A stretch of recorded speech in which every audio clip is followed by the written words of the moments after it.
Got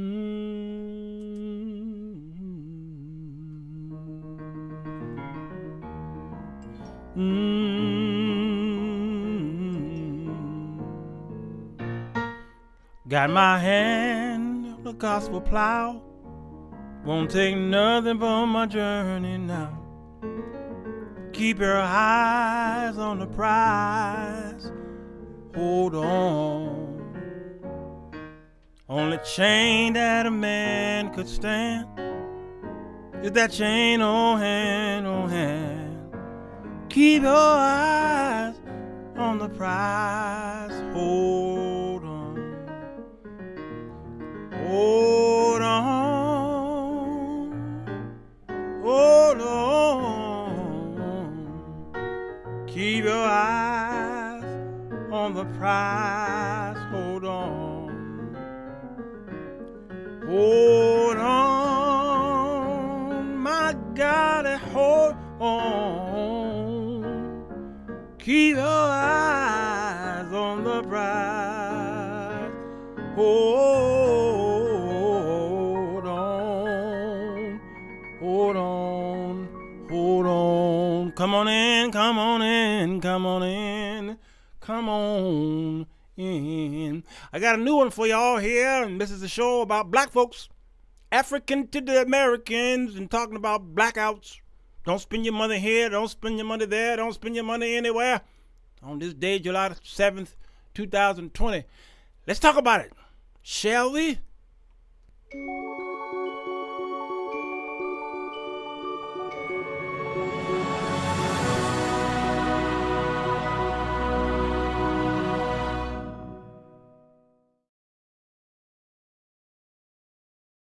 Hello, everybody. Sirwalterj, the Sirwalterj Show. I'm here. It is the evening edition, baby. How y'all is? Come on in. Water is fine. Water is delicious. It's tasty. Come on in. It's just right for the drinking. You've been drinking. You've been drinking. Good to see you, Elder Perriman. One day I'm going to come on your show and sing that song like it should be sang. The great Elder Perriman. Ooh, to the weed, Sierra, Natalie, good to see you. And the rest of y'all, Denise and Tonil and Beatrice and Robin and Betty and Marianne and a whole bunch of you. Hey, let's talk about this because there is a inbox message going around about blackout. You know, y'all do this all the time. Every time something happened to one of us, y'all decided you want to keep your money in the house and don't spend in no place white. We got a problem, though. Good to see you, Elder Rodney Jones. We saying, oh snap, I haven't what? Watched you. Sierra, shut up. Shut it up. Yeah, shut it up. All right. Joy, blessings to you. It actually started with this brother here.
Dude. Okay, I'm back. All right, my mic had went out. Let me see if I can play him again. See if Any tomfoolery, we gotta get back to like moving how the Panthers used to move. We pulling up. We gonna police the police. That's our right as citizens. We gonna police the police, and we gonna police our own hoods. Mess with one of us. We pulling up. Blackout Day, July 7, 2020. Please share this message. It needs to go global. Imagine if imagine if we got this to go around the whole world for one day. Not one person, not one black person in the whole world spent $1. Do you know how that would touch just one day? Black people as America, we spend $1 trillion in this economy every year. $1 trillion. We are a nation of people within this nation. We keep it going. It was built on the backs of our ancestors, on the backs of our sweat and blood and tears. And it's still being built on our backs. Hey, he said it's still on the backs. Let me mute that. All right. Y'all can hear me, right? You know, when this is the thing about going live is that you always got to test your equipment, because I've seen a lot of preachers, a lot of missionaries, deacons and elders or whatever. They go on these things, they buy this stuff and go live, and then you can't hear nothing, and then they don't know how to fix it. So you got to go through this stuff over and over again at home by yourself. And it's good to go live, because then the people can tell you, hey, you just did a whole hour show by yourself and the audio's gone. Yeah, all right. Black folks don't listen, so it won't be successful if that were the case. Yeah. Yeah. So I want to talk about this to see what's going on here. What is he talking about? It is quite common. It is quite common for black people to get enraged and didn't want to do something about it by what he's saying here. I respect the young man and his compassion on wanting to do something for our people. I don't know him personally. I just played it because someone shared it in my inbox. But I want us to talk about the idea of blackout and why does it continue to come up. Good to see you, Peniel Johnson. Blessings to you, Deanne Saunders.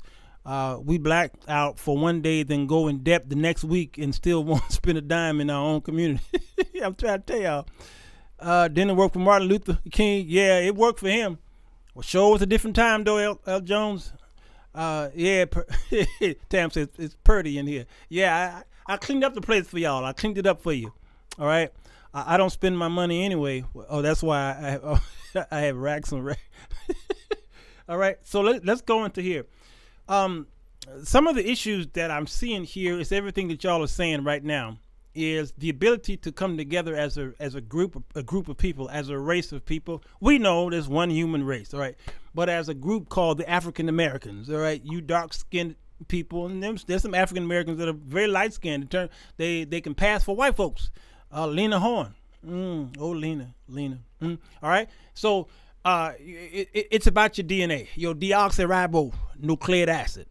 We say I think it can be an effective silent protest. Melinda Roberts says effective silent protest. All right, that's something to think about. So let's go back. Take this back to the 1950s, during the time of Jim Crow. In the heart of it, there was a boycott, that is, not a buscott, a boycott going on in Birmingham, Alabama. And they did something that we have not seen since that time. They did something that we hadn't seen prior to that time. Now, yes, there were Black Wall Street, there was Rosewood, and all these other places. Somebody on Facebook said, hey, did you not forget about those places? Well, I talk about those places often. I overly talk about it, and I just feel like it wasn't need to talk about it because the people who are not new to my show know that I talk about Black Wall Street a lot. So I didn't need to talk about it yesterday. But this boycott was an amazing thing that shook up white people. It actually shook up the world, because we have never seen anything like that, especially among African Americans, and it'd be so effective that at that time your grandparents, all right, it was your grandparents, some of you might have been your great-grandparents, all right, did something to show their power. And they hit the company, the bus company, and the whole city of Montgomery in the pocketbook. Okay, in the pocketbook. Yeah, am I freezing? The thing is, King told them to take their monies out of the white banks and place them in the black banks. Absolutely. That is so true. I think it's you that's freezing, Brother Jones, because I'm looking at what you're looking at, and if I am freezing, y'all let me know. All right. So buy black for the next 90 days. Cell phones, mortgage, cars, food, clothes, cosmetics, everything organized, identify, and then support. Alvin Perriman is what he's saying here. All right. Let's look at that piece called there's a piece called "Keep Your Eyes on the Prize," but I want to play a piece from the Montgomery boycott here. Some are scattered through the town, and not all are exclusively Negro either, but most are.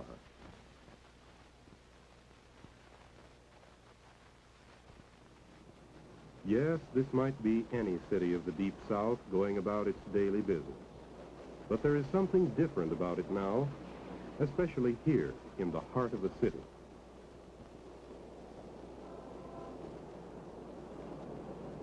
What's different?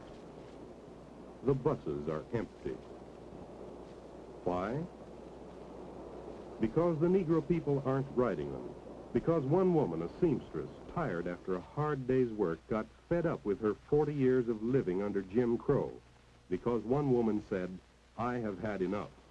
And suddenly, just like that, 50,000 voices answered, "Amen, sister, enough for us too." For refusing to give up her seat to a white man, she was arrested and fined. And the Negro people of Montgomery have refused to ride the buses ever since. They walked instead. They rode in cars, their own cars, instead of anyone who would give them a lift. The buses waited still and lonely in their silent rows, or rode empty through the streets. They were threatened and intimidated, arrested, convicted, and fined, and still they walked. In the rain and the sun and the dark of night, they walked with God and shunned the buses. They walked with God and they rode with God too, for they formed a carpool that was a marvel of quick organization. A network of cars, old and new, of trucks and taxis, reached out across the city and carried people where they wanted to go. It started as a one-day protest, nothing more. But it grew until it rocked the cradle of the Confederacy and told the world a story of Negro people united for action without bitterness, without malice, without fear. It began with the buses in Montgomery, but so much more is at stake now, for this is a part of a struggle going on around the world, for the right to enjoy decent homes like anyone else, to work at better jobs for higher pay, and the right to live longer too, the right to an equal place in the family of man. The right to an equal place in the family of man. Notice what they talked about. They were giving rides to people. They were giving rides to strangers, and this was pretty much pre Uber, pre Lyft, okay, pre the gig economy. And they were doing this because they were trying to prove a message here and prove a point.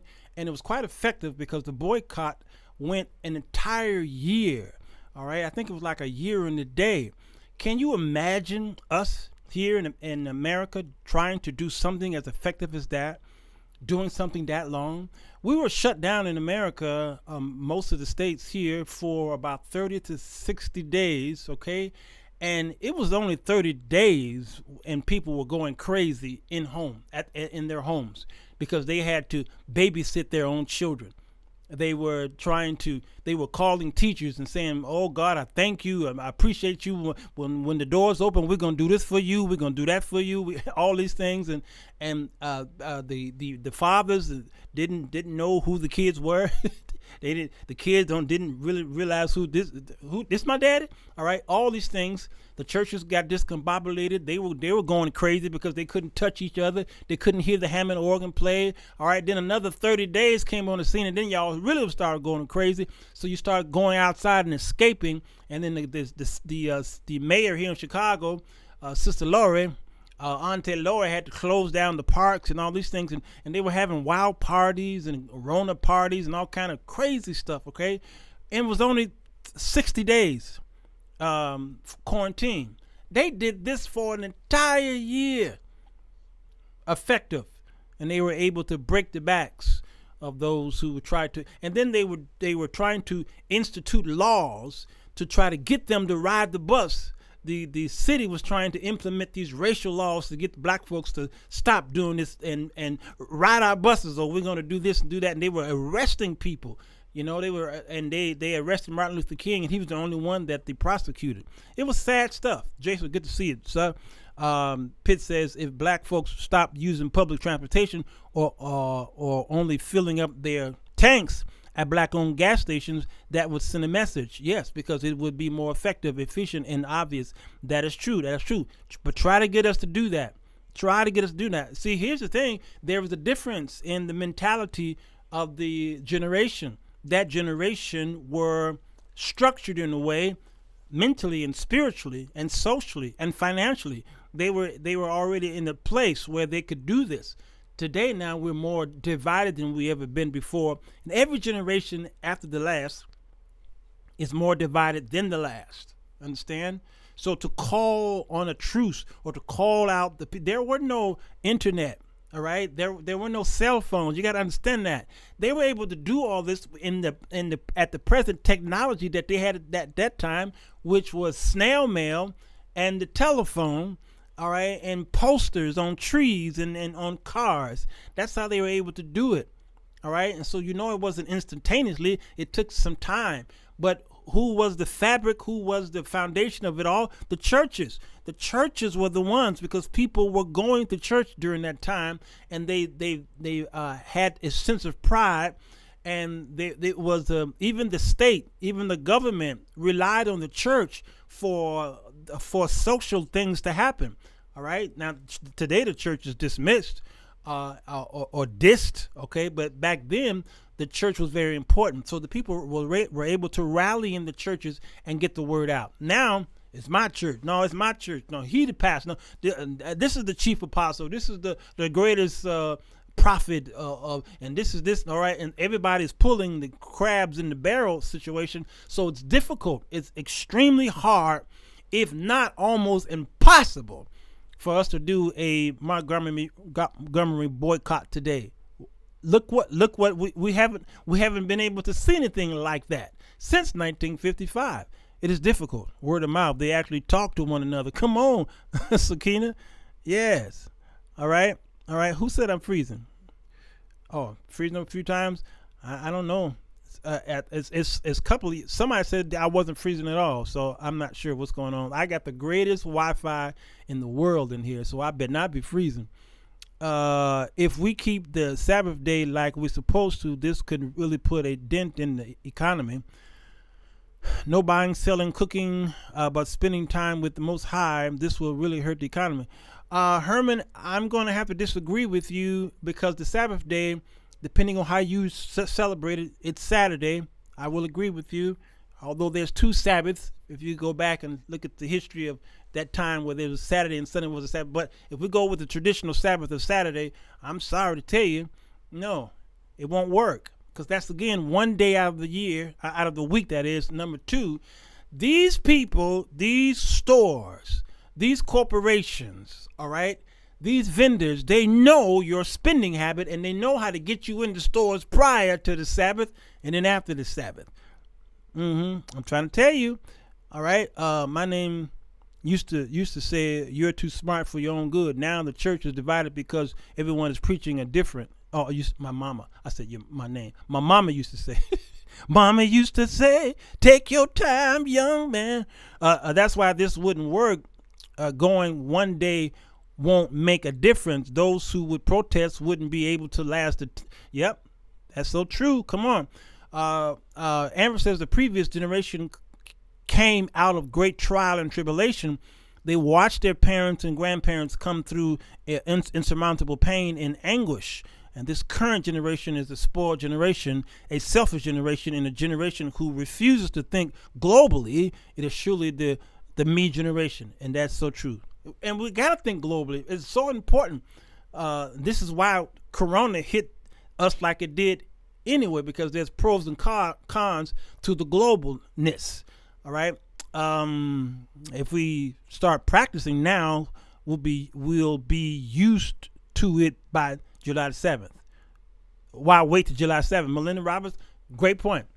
Why wait till July 7th, 2020? You should have been doing this July 7th, 1970. All right, you should have been doing this. But it's easy to say, let's do this, knowing good and well it's not going to happen. It pops up again. It pops up every time there is some type of killing like we've just saw. Okay, Herman, did you purposely repeat yourself about the Sabbath? We got your message the first time. I ain't reading it the second time. All right, here's another piece. Here's another part of, now listen very closely to what they're saying here in this portion of that documentary. Before the boycott, 2/3 of the bus riders were black. After December 5th, there were almost no blacks at the segregated bus stops or on the buses. They walked, and they created a complex system that used private cars to carry thousands of people each day.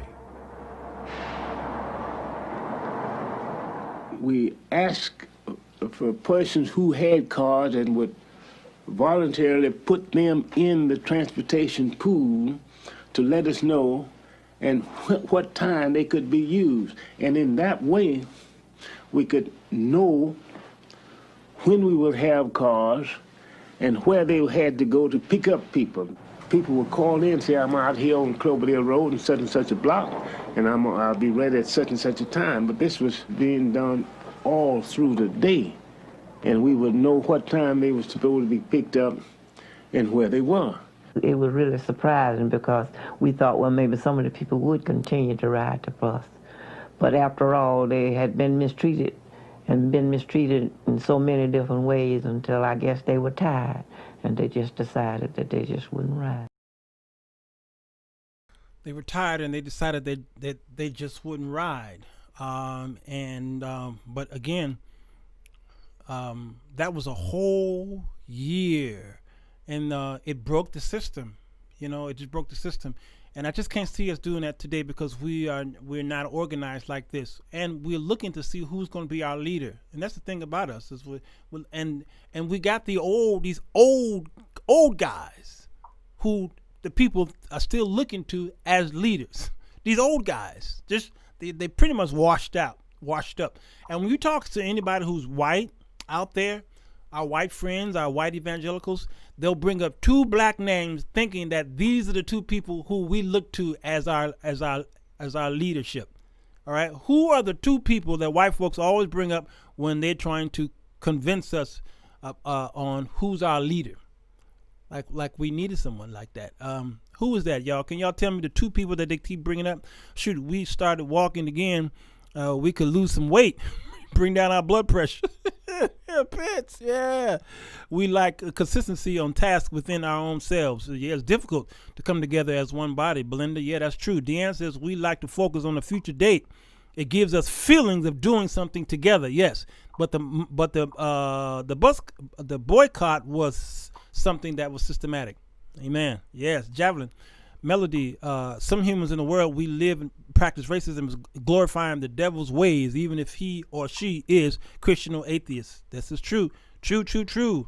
That's right, Belinda. So the two people that always come up is Jesse and Al Sharpton, two of the oldest. Yeah. We're looking for a leader. Those old leaders are ineffective. Yeah, them old folks. Okay. Let me see. Y'all had shared some things here. Let me go to Facebook. Now this woman here's name popped up on Demetra Pitts' page.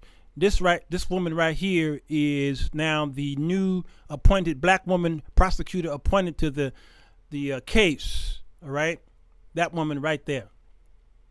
Okay, now let me. I want to ask y'all a question. I got a question. I got a question to ask y'all. Okay. Yeah, Jesse Lee Patterson. No, launch deep. Let me ask y'all a question. Guess what's not going to happen in her courthouse? Many are too selfish and only want to do things like a boycott to benefit self. Yes. Guess what's not going to happen in her courtroom? Can y'all tell me what that is? Guess what's not going to happen?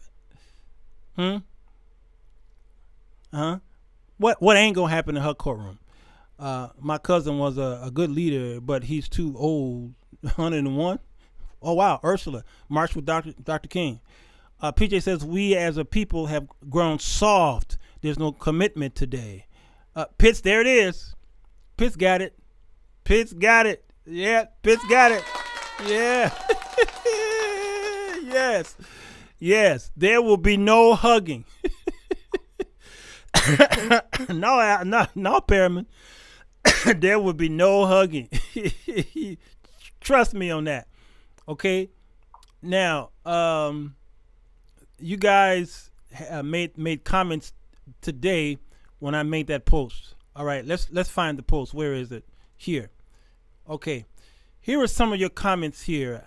I said, in typical form, I'm getting inbox messages about doing a blackout.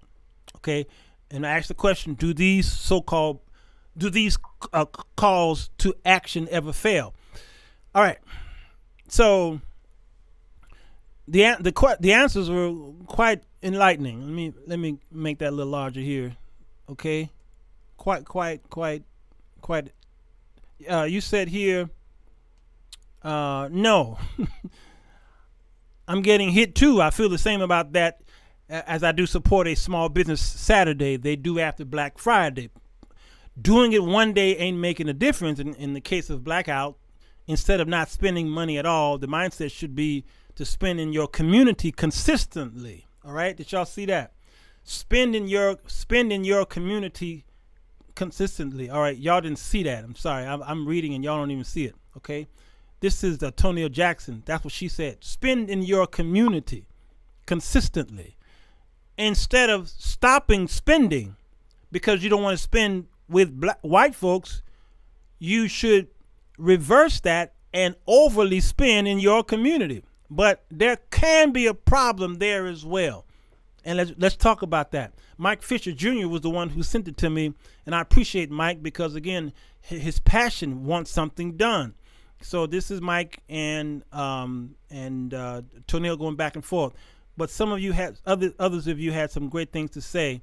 Amber Rogers says, no, this not with this generation. And she kind of said it a few minutes ago, but she went into deeper explanation. Why couldn't even we couldn't even hold out from the Korean beauty supply store for the immediate sake of our health and our own family's health during a national pandemic. She says, man, I'm sure that brother is not even a registered voter. She says, my question is, what are you pulling up to? Quoting your ancestors' accomplishments as your history does not negate your responsibility to your immediate community. Get your buddies, your Panther style, and go down to the city hall and register to vote. All right. And she goes on with the register to vote, the judicial system, and what have you. Very important. All right. So a lot of these were great replies and responses to what we had to say here.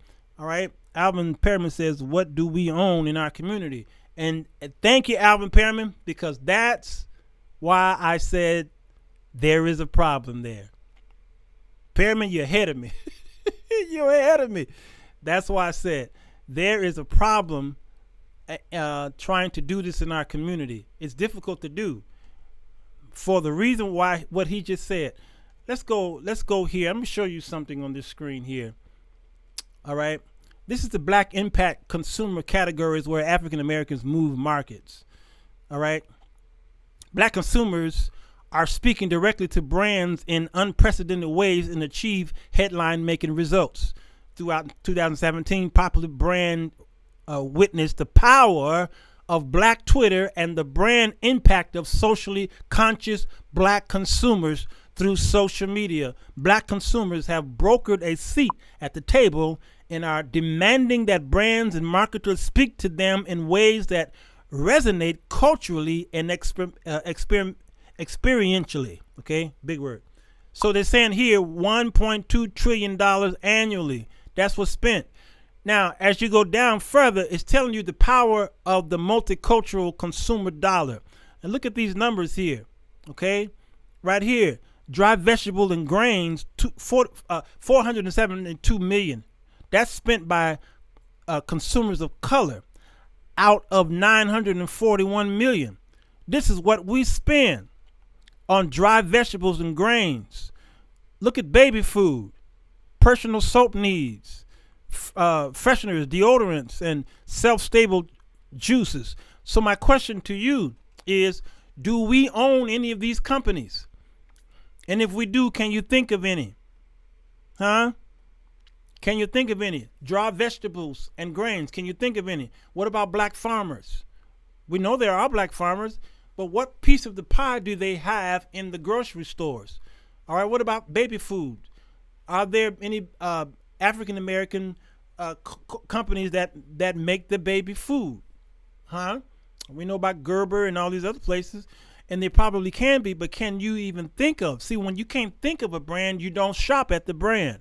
Even though there are many black African-American companies out there, there are African-American cell phone company out there, okay, and banks and grocery stores, but you can't think of any, and because you can't think of any, the brand is not in your conscious. Like if you say Coca-Cola, everybody around the world know what that is. If you say Pepsi-Cola, everybody know what that is. Sprite, they know what that is. Amazon, IBM, they know what those are.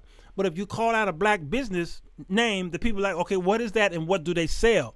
So it's all about branding and how to get the branding name in your psyche. If you say something they said about 21 times, it becomes a part of your memory. It becomes a part of who you are. And that's why sometimes I speak in the third person. Instead of me saying I, me, myself, I say Sirwalterj says. Sirwalterj says. You know who's brilliant with that? Donald J. Trump is a brilliant marketer, in spite of how much we don't like his politics and his demeanor and his character. We just don't like him. But he speaks in the third person. He rarely says I. He says Trump. He says Donald J. Trump. All right. It worked for him. It worked for him and caused his name to be worth millions of dollars. Now he say it's billions, but anyway. We saying it will probably work if a small group of successful and then others will join. Black folks do not like joining something unless it's proven, and successful. All right, which brings up this right here. They ask for products by name. They're quick to turn down off brands. Buying by this here. That's basic in all of us.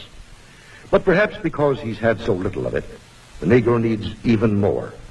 He needs to feel important and appreciated. This need is a very real and important one. It shows up even in many of the Negro's shopping habits. Anyone who sells or wants to sell to the Negro customer should know about some of these habits. 3 habits in particular play a big part in every sales transaction. To begin with, most Negroes buy by brand. They ask for products by name. They're quick to turn down off brands. Buying by brand, that's the first important Negro buying habit. Now for the second. The Negro buys good quality merchandise. Symbols of quality and prestige are very important to the Negro customer. This woman, for example, is buying fine crystalware, but she is also buying the admiration and approval of her friends and relatives. Listen to her thoughts. My, isn't it beautiful? I can hardly wait to show it to Sally and Joan. It's a well-known fact that many Negro customers are influenced by the opinions of others. What their friends may think of a certain item. Okay, y'all see what's happening there? Whether or not the sale is made. Y'all see what's happening there? Let me turn this on. Y'all see what's happening there? Okay, and it came out 1954, and I played that because I wanted to express who was that made the comment, okay, about what we spend and what we desire and what our taste is. Is there a list of black-owned companies so we can start shopping? And yes, yep. I have an app on my phone of all of the black companies. There's a couple apps actually that I go on and I look to see what new brands are out there, what new companies pop up, and what have you. And they not only have apps like a Yellow Pages, but they also, when you do a Google search, you'll see all. I did that show last year, maybe on the whiteboard, I can't remember, of all of the African American businesses out there, and many of them you've never heard of, but they're making millions. They're making millions trying to keep up with the Joneses. Yes, and they're out there. Let's see. There was something else I wanted to show you. Oh, let's go down here. Let's go down here. Now watch this here. This is the power of black dollars. Now look at this. Let's go back here. Okay. Ethnic hair. All right. Look at this. Ethnic hair and beauty aids. 54 million black spent. Out of what? Out of 63 million. Look how much we spend on ethnic hair and beauty aids. I keep saying ads. Aids. Evangelist, good to see you. Y'all see that? Okay. Women's fragrance, 152 million out of 679. All right, it goes female hygiene. Now look how much y'all spend on female hygiene opposed to your hair and your beauty aids. I mean, it's something else. Personal soaps and bath needs, okay? I mean, look at these numbers. It's crazy. Refrigerated juices and drinks, frozen unprepared meat and seafood. All right, now, Belinda, hair that is not ours, okay? And here's the thing. These are hair products here that you spend on yourself, and you don't go into the black stores to buy that. You go into the Asian stores to buy it. All right, when I say Asian, that could mean Japanese, Chinese. It could be, of course, Indian, all right, Cantonese, whoever from the Asian territories. That's where you get most of your products from. Back in the 60s and 70s, we were manufacturing our own through, who was that? It was the Johnson Johnson, okay? We had our own Fashion Fair and Jet Magazine, Ebony Magazine, and, you know, as we got into more technology and media and medium, we began to open up and start our own media companies and what have you. And who was that just bought the Weather Channel? What's his name? Who we wasn't supporting when he was fighting the Supreme Court over this whole thing with NBC, okay? And multimillionaire comedian and someone who we should have rallied around, Soft Sheen, okay? Look what happened to BET, all right? Gone up under our grips. Look what happened, Motown, all right? Now that was Barry Gordy's dealings, okay? But a lot of these things we used to own, it was ours, but gone. Seaway National Bank here in Chicago was all black owned. And it went down. We had 3, then we went down to 2, then we went down to 1, which was right up the street here, right where I live. See, when that was the last one, and then it got sold 2 years ago from a bank in the South in Texas. All right, we got one black bank left. One black bank left in, thank God, it's in Bronzeville, a black neighborhood in Chicago, and it was saved by 2 African brothers, Byron Allen. Yes. All right. So Tom Burrell is the name I was trying to come up with. We'll call that trying to make ourselves acceptable to whites, because we were trying to debunk what the white man has said about us. Yes, Tom Burrell, a great man, a great businessman. I've been studying his work for many years.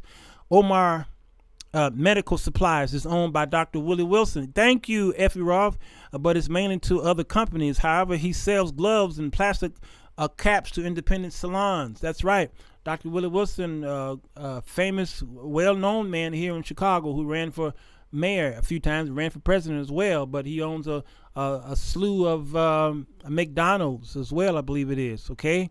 Yeah, Burrell Advertising.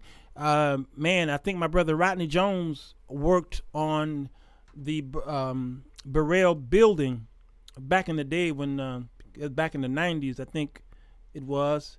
Look at we have also several advertising companies as well. Dr. Wilson does not sell what is needed for healthcare workers. Does not sell for, okay, I see what you're saying, Pitts. Was Illinois Service Federal before? Yes, Illinois Service Federal. That's it, Sakina, right there on 47th and around that King Drive. Yeah, now it's Savings and Loan something, I can't remember. Alvin Perriman, can I get him on my show? I sure can. Was he on my show when I was on Urban Broadcast Media? He used to stop by the station. Quite a bit.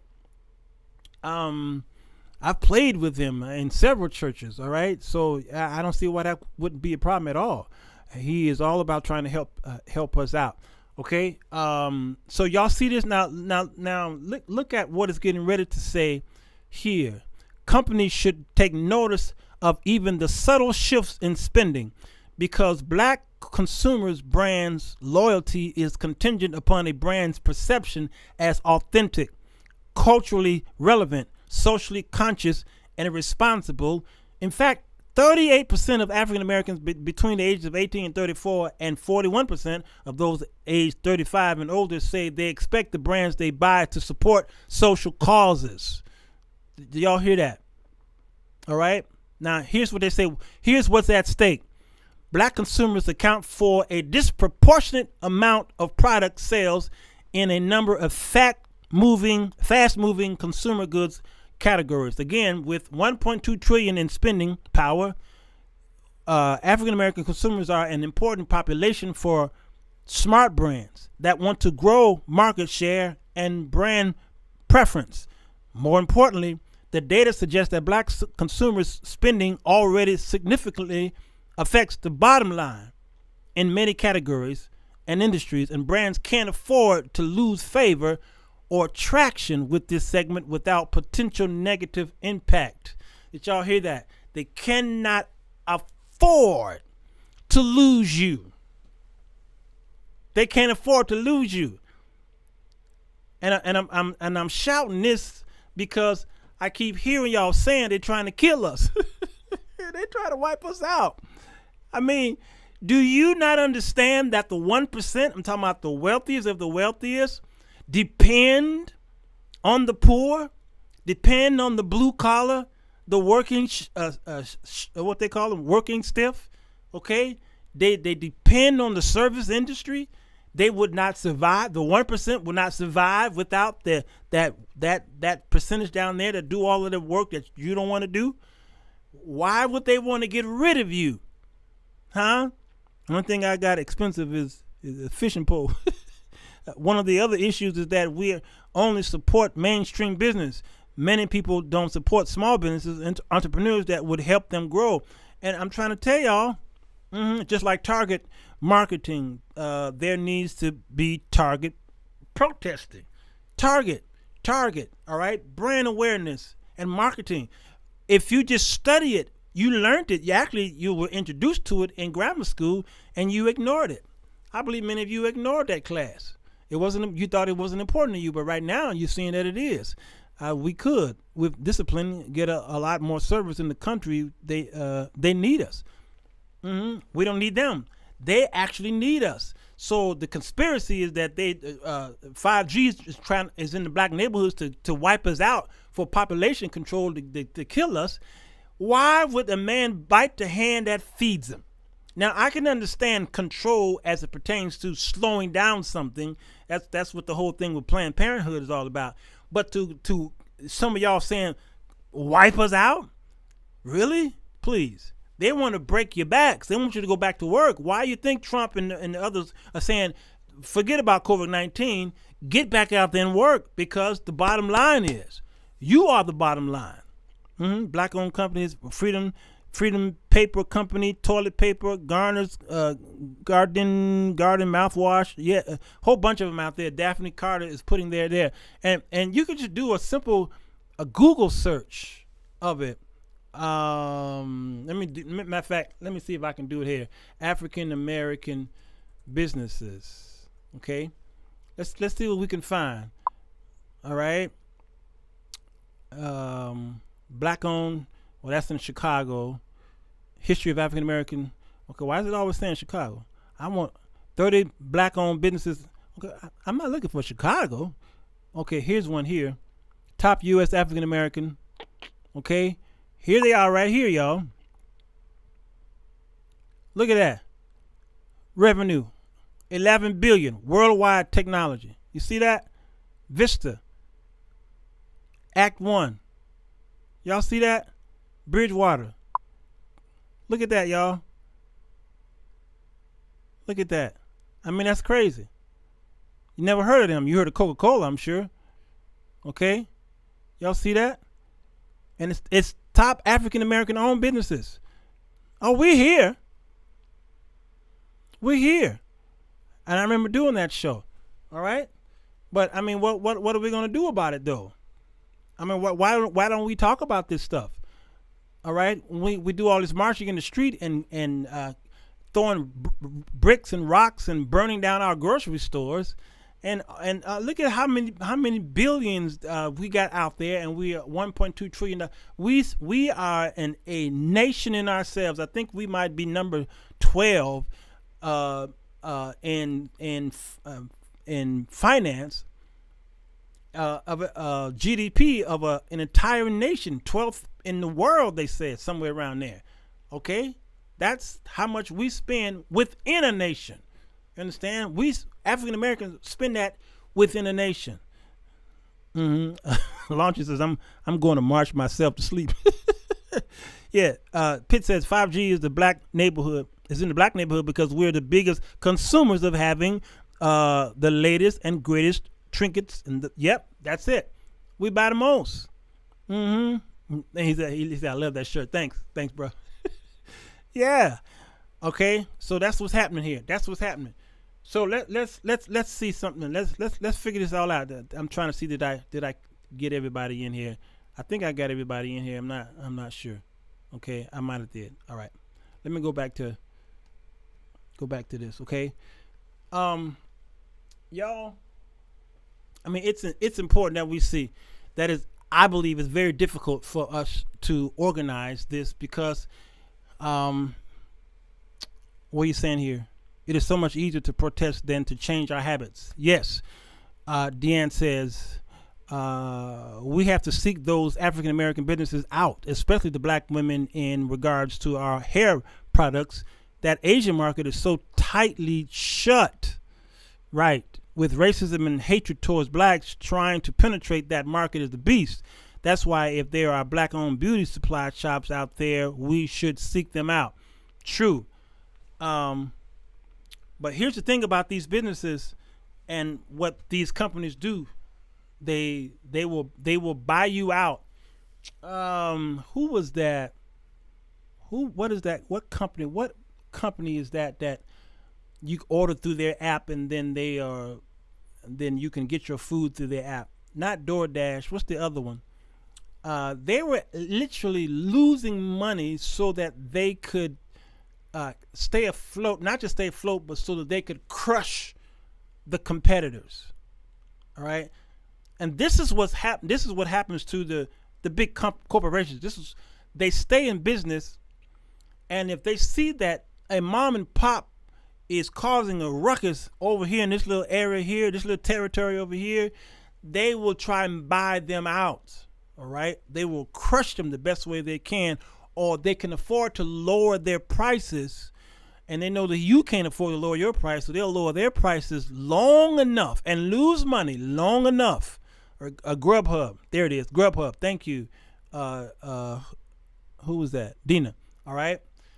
Grubhub was losing money for every customer. The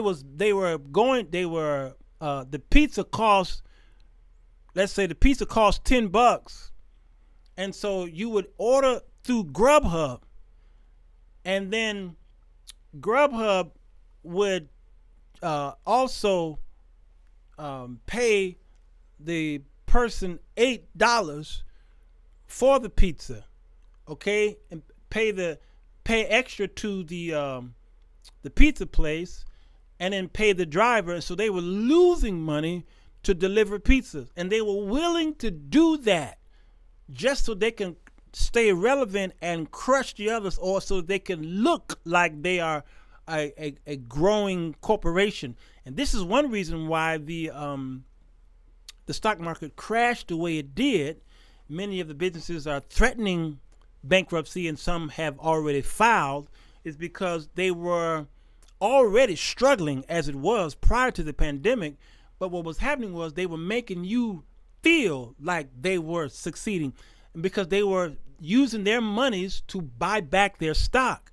All right. And so it made them look like they were Fortune 500 companies, but in the back rooms, they were struggling and wondering how long we're going to be able to do this. And it was one big Ponzi scheme. So when the coronavirus came and the shutdown came, then the skirts were lifted and the pants fell down and we saw their hinder parts.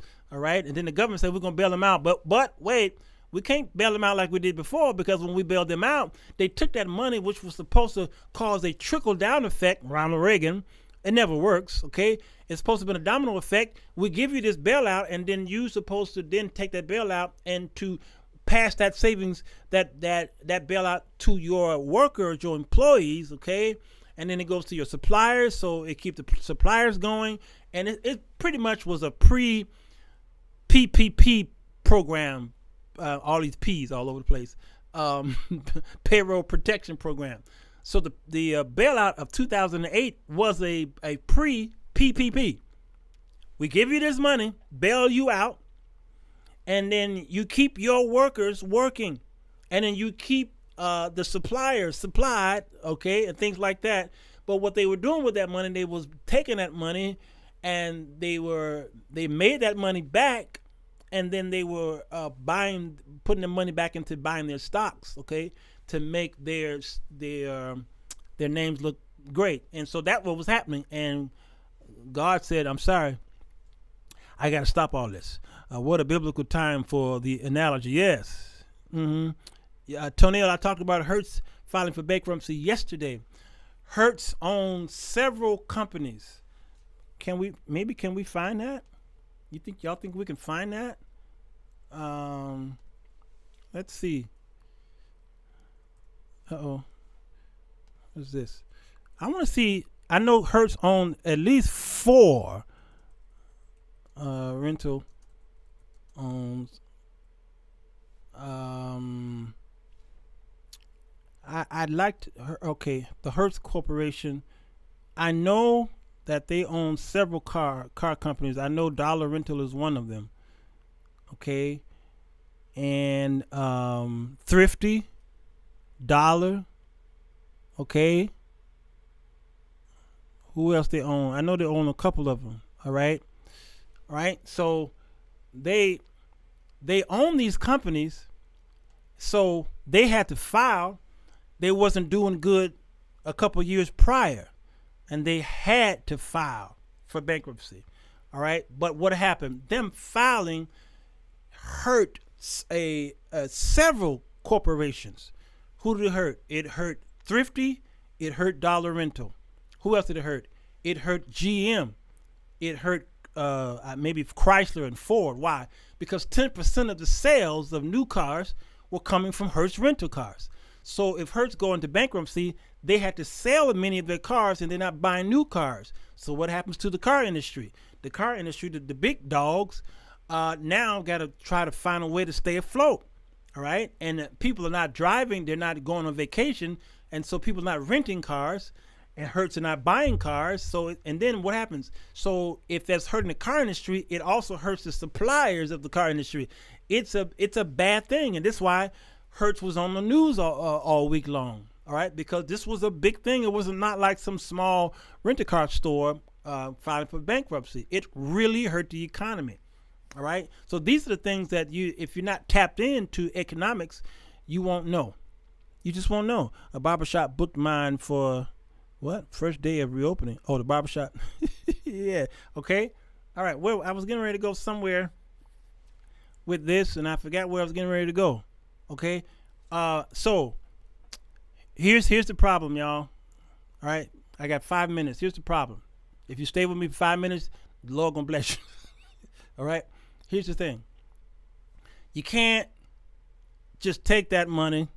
Yeah, the trickle down effect, Pitts. You can't just say blackout one day. It won't work. Won't work. Number 2, when you announce it, Deanne's comment. That's who I wanted to read. Deanne had a great comment about that I do want to read hers. Okay, let me go back to Facebook, y'all, and I want y'all to see what she said. What she said was on par, because she talked about the timing. All right, she talked about the timing. Let's see, where are we here? Where's Dan? Okay, Dan is right here. She says, do they ever work? Not one day. July 7th is truly poor choice, since that is after all the big holiday sales pushes before the 4th. The other problem, it has been announced in a public forum too far in advance. A savvy business owner will then know how to get folks to buy enough on the 6th and the 8th to make up for the missing 7th. What works is what has always worked. First, the quiet process of discernment to determine what is truly necessary and what is discretionary.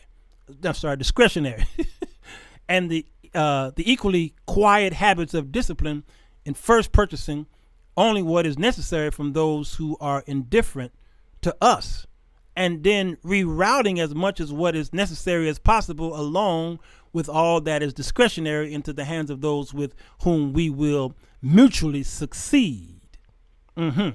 Miss me with everything else. she said, miss me with everything else. All right. So do y'all see what's happening here? Don't let them see you sweat. It's pretty much what she's saying here. All right. Don't tell your business. Don't let everybody know what your game plan is. That Montgomery boycott worked perfectly, because they just jumped in there. Yeah, the Underground Railroad effect. They jumped in there and said, this is what we're going to do. And they rallied, and bam, it was in their face before the bus company could find a plan A, a plan B, and plan C.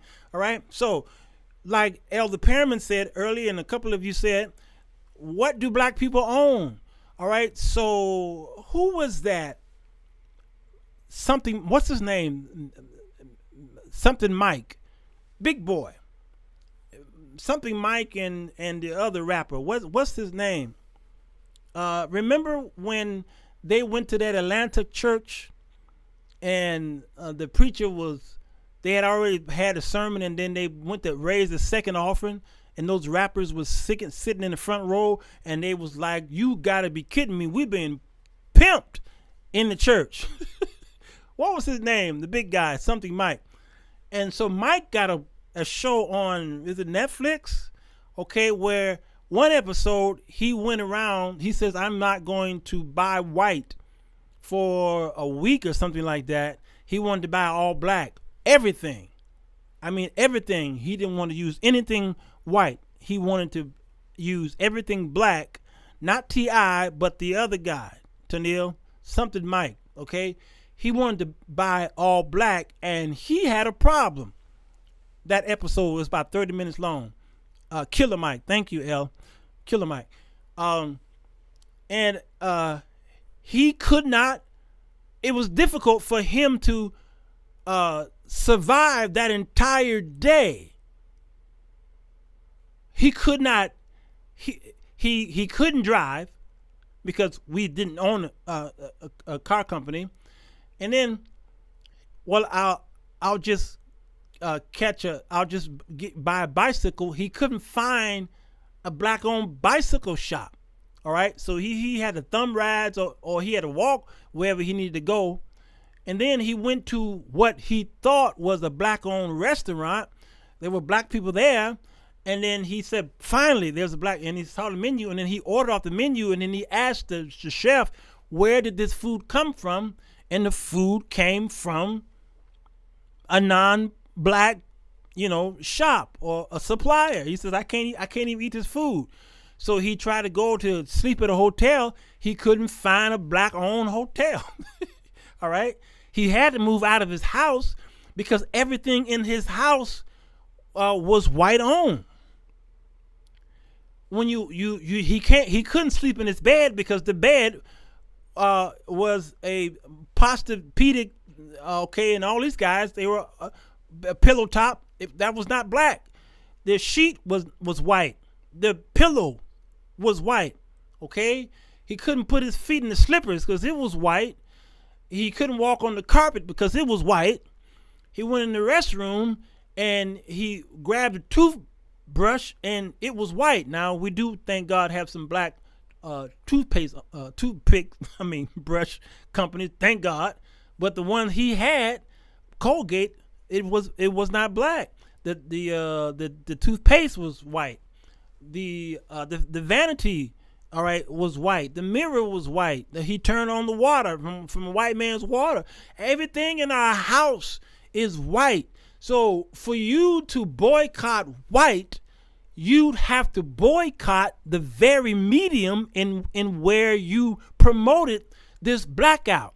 And what was that? You promoted it on an atheist website called Facebook. A white guy, all right? And you promoted it through your phone. Your phone is a Samsung or an iPhone through a service owned by a white man, which is Verizon and Boost Mobile and Sprint and AT&T and T-Mobile, okay? So you can't use your phone. You can't use your computer. You can't use your webcam. I can't use this microphone. I can't even wear my clothes unless it's FUBU or somebody, okay? So how could you effectively not buy white, okay, and live off of black? You just can't. But I understand the problem. I understand the effort and at least the compassion of wanting to do something. But here, as I buy a time from the clock keeper, here's what I want y'all to know. This one thing. God forbid you need to keep lights and telephone and gas on. Now the question is, what are we going to do about it? Solution, please. And there it is. Thank you. I said it and then you said it. All right. So here's the thing. Stop following after the crowd. Look after your home. Look after your children. Save and invest. All right? Save and invest. Now, don't hoard money. It's easy now, and you want to hoard money because you're afraid that this might happen again, a pandemic, and then your money is gone. Okay, you should have been doing this years ago. This is your fault. You know that. All right, so can't be crying over spilled milk. So right now, here's what you need to do. Another pandemic is coming. You understand? Another one is coming. Maybe sooner than later, but another one is coming. If you spend all this time this year during the summer months acting like, all right, the numbers are going down now, and we're coming out of this thing, and we're going to be all right. You got your job back. Some of you never lost your job, right? If you think things are getting better for you, you are sadly mistaken because you don't know how to project into the future. You always got to prepare yourself for a really bad rainy day, all right? So because you are impulsive buyers, you go into grocery stores and you start buying up stuff because you're hungry. Your grandmama told you never go in the store hungry. All right, so we don't know how to go to places and say, I don't really need that. I don't need that. I don't need that. You get your monies and you save and then you invest. Jesus talked about the talents that were given to these men. 2 of them did the right thing. They invested it and the return came back to them. If you don't have this mentality, another pandemic is going to come and wipe you out, possibly worse. You are still a subject of slavery. This, I believe, is post-traumatic slave syndrome. I believe that is what it is, okay? And that slave mentality has caused us who African Americans to be hit disproportionately through coronavirus because we've had things that were already in our system. We were already eating horribly and we were not saving and investing. So Corona came and wiped out our communities because we were not thinking and not listening to men like myself, and Elder Perriman has been trying to talk about finance and life insurance and all these things, and some of my other friends here were trying to get y'all to look at your credit score and your reports and all that. You just, I got a job, I'm fine, I'm gonna be okay, and this thing came and wiped us out. All right, so now the Lord is speaking. This pandemic comes from God. It didn't come from the devil, it came from God. Pestilence, okay, comes from God as a weapon or as a tool or as punishment, all right? And it comes as punishment for his people who are not listening. So let me punish you with this. Can he use the devil to do it? Absolutely. Or he can use a man to do it. He can use the enemy nations to do it. Whether it was a mistake in Wuhan, China, God still sent it. He didn't need 10 plagues in Egypt to come straight from heaven down and do it. He just used what was already on the earth. The earth is the Lord, the fullness thereof, the world and they that dwell in it. He didn't have to create nothing else. He just did this and just stirred it up. It was already there. The pestilence was already there. He didn't have to create new grasshoppers, all right? He didn't have to do that. They were already there. He just stirred up the pot. And every pestilence that happened after that was the result of science that can happen, all right? And he just stirred it up. So these pestilence come from God. Stop telling me that it didn't. It did. Because you can't find nowhere in the scripture where pestilence and disease come from the devil. You just can't. God struck. Understand? There is no mistakes. God struck. And now you need to listen. And now that your life has been saved, now go back and do your first works over and grab your family, wherever your child is, go get them. If you ain't talked to your daughter or your son in a long time, go get them, call them, tell them you love them, and go find them. Either bring them home or go to their home, or y'all meet somewhere and y'all pray. Y'all talk about your social situation, your financial situation, and make sure you plan, because another one is coming, and we don't want to hear again that disproportionately black folk got wiped out again in this second wave that's coming. You shouldn't have to hear that, all right? So it's time to change your habits. Change your eating habits and change your social habits, change your financial habits, change your spiritual habits, all right? And you don't have to worry about no blackout. You don't have to worry about it, because then you self-own whatever you got. You own it. It's yours. I didn't have to borrow from the government. I didn't need no PPP. I didn't need no bailout. I didn't need no stimulus check from me. I didn't need none of that. I just said, God, years ago, I said, God, help me to pull myself up by my own bootstraps and help me to get involved in all these things and show me ways to make money here, make money there. And then I asked him, and he gave me the vision to do it. So I didn't have to rely on the government. I didn't need them. I didn't want Pharaoh to bail me out. I wanted God to sustain me in the land of Goshen. All right, y'all, I got to get out of here. Thank Clockkeeper for allowing me to have another couple minutes. I appreciate it. She going to bind the devil in me. Yeah, eat better. Eat more fruits, veggies, exercise. Yes. All right. All right. So that's what I'm saying to y'all, and I hope y'all getting it. Please get it. Please get it. All right. And speaking of getting it, there's my Cash App. There it is right there. Okay. And I'm telling y'all, this is the way it is. The Lord has blessed me. You know, here's one of my products over here. The 4 Women That Men Desire, you know, is up on Amazon right now. And I am working on, you know, I'm working on several more books, and I've got my YouTube channel. I got so much going on. Now, I'm not wealthy. No, not on paper, but I'm wealthy here. 2020 is going to be the best year I ever had. 2020 is going to be the best year I ever had, because I told God, in the midst of this pandemic, you're going to show yourself strong in my family. And I'm not just talking about Walter Jones' family. I'm talking about the Jones family. You're going to show yourself strong, and he's been doing just that. Understand? In the midst of the pandemic. All right? So that when the next wave come, I ain't worried. All right? So y'all get out there and feed yourself. All right? Pay yourself first. I don't care what nobody say. Pay yourself first. You hear what I'm saying? Pay yourself first. And when you do that, you'll have enough to take care of other things. All right? Get you some good insurance. Alvin Perriman is the insurance man.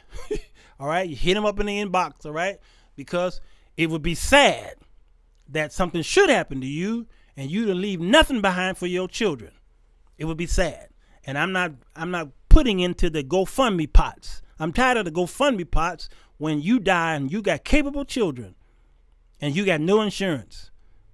Now, whose fault is that? That's sad. All right? God's people can get prosper even in the pandemic. Yes, yes, yes. You are creating different streams of avenue, which is wise. Yes, friends with Gigi. I like that. My YouTube friends got the best names in the world. I love it. I love it. All right, different streams. I'm sorry, Clock Keeper. I'm Clock. You gotta forgive me. All right, get your stuff. All right, and then pass the knowledge. Strengthen your brother. Pass the knowledge. So I will be dedicating many of my shows to teaching you multiple streams of income. I will be dedicating my shows every week to teaching you multiple streams. Okay, it's very important that you do this. Listen to those who are doing it, not those who say they may do it. Listen to those who are doing it. I am sustained because I put streams in place. I said, my God, take care of these streams, and He has been doing just that. All right. I love y'all. I got to go. It's been a great one. Hit the share button. If you're on YouTube, smash the like button. Smash it to smithereens, all right? And make sure it shows up blue. I see it showing up blue, all right? And then subscribe if you have not already did. And those of you, there's about 50 of y'all left, go ahead and share this around the world. The gospel message will be preached around the world. You're blessed to you, Alvin Perriman. You're so welcome. Y'all hit him up. And if anybody know anything about insurance, even if you don't buy anything, listen to the man. She'll at least direct you. It's like Progressive. Who's that insurance company that says, listen, we may not be your insurance company, but we at least tell you which one has the lowest rate. Okay, go with that one. Perriman will tell you, listen, I may not be your guy, but listen to me and let me tell you, this is how the industry is, and this is what you need. All right, at least. I know this man. He's a good man. He's an elder of the church. He's not going to just lead you astray because he's trying to make a quick dollar. He will at least lead you to the right place to go for insurance. So talk to Alvin Perriman. He'll lead you to the right place, and then he'll pray for you. That's the thing about it. He will pray for you, all right, and lead you in the right direction. Got to go, y'all. I love you. Bye. Peace. Tell God thank you. Time me to eat. Well, goodbye. Goodbye. Goodbye. Goodbye. Goodbye. Enjoy yourself. Bye. Goodbye.